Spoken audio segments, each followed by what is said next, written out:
18 թվականից առ այսօր մեր բոլոր պարտությունների կորուստների հիմնական պատճառը գիտեք որն է, մնացած հետևանքներ են, քաղաքական կողմնորոշումն է փոխվել, այսինքն Փաշինյանի բերել են, որպեսզի Հայաստանը Ռուսաստանի ազդեցությունից դուրս գա 4 էլեմենտով, Արցախ հանձնվեց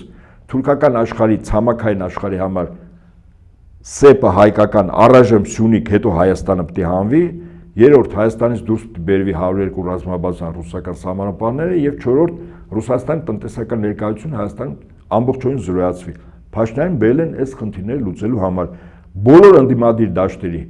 բոլոր անխտիր, ովքեր արևմուտքի գործակալները չեն, Թուրքիայի եւ Ադրբեջանի գործակալները չեն, իրենց համար որպես ելման կետ հաշվարկի սկիզբ սա պետք է լինի։ Սրանից պետք է լինի, իսկ ասում են, բա որ հանկարծ Ամերիկան չլինի, թուրքերը մեզ կուտեն, ես ասում եմ, ցանկացած նոր կառավարություն նույն օրը թռչում է Մոսկվա, ռազմական Ռուսաստանի հետ պայմանագրի մեջ փոփոխություն։ Հայաստանը մտնում է Ռուսաստանի միջուկային հովանոցի ներքո, այնպես ինչպես իդեպ Հյուսիսային Կորեան, կամ Ռուսաստանը Հայաստանում տեղակայում է միջուկային մարտագլխիկներով հրթիռներ, պլյուս որպես բոնուս